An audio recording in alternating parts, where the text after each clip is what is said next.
Bonjour, ici Clément Koulibaly, j'espère que vous allez bien. Mais jusqu'à quand? Le titre de notre partage aujourd'hui. Mais jusqu'à quand?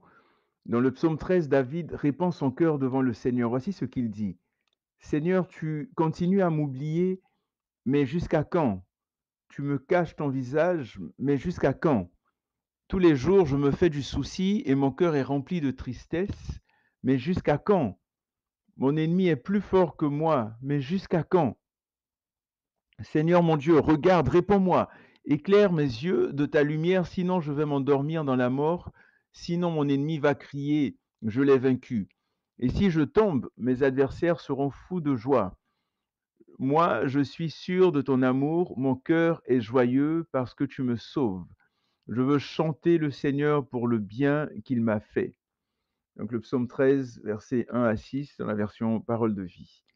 Parfois, lorsque les circonstances de la vie nous dépassent, lorsque nous sommes tentés de tout abandonner, lorsque nous sommes assaillis par toutes sortes d'attaques, toutes sortes de problèmes, lorsque nous subissons toutes sortes d'injustices, nous sommes comme David et nous pouvons passer notre temps à dire, mais Seigneur, jusqu'à quand, jusqu'à quand, jusqu'à quand?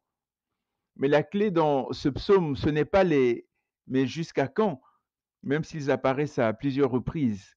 La clé, c'est plutôt l'attitude de David.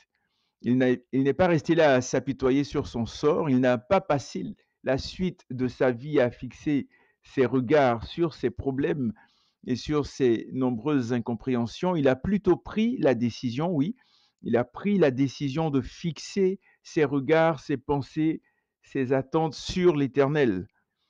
Il s'est mis, malgré sa douleur, à louer et à adorer le Seigneur. Il a dit: «Moi, je suis sûr de ton amour, mon cœur est joyeux parce que tu me sauves. Je veux chanter le Seigneur pour le bien qu'il m'a fait». Donc c'est vraiment ce genre d'attitude-là que nous devons avoir. Rechercher, malgré les circonstances et situations, continuellement chercher à louer, à adorer le Seigneur, à fixer nos regards sur le Seigneur, même quand c'est dur, même quand c'est difficile.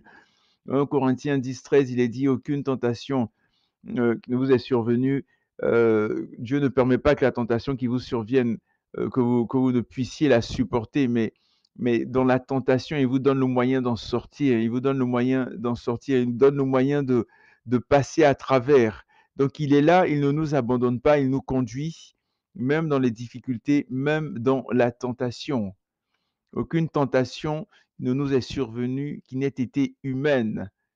Et donc, ça veut dire qu'il nous permet, dans notre capacité, dans notre force en tant qu'humain, de la transcender, d'être au-dessus de ces tentations-là. Et il est dit: «Et Dieu qui est fidèle ne permettra pas que vous soyez tentés au-delà de vos forces, mais avec la tentation, avec l'épreuve».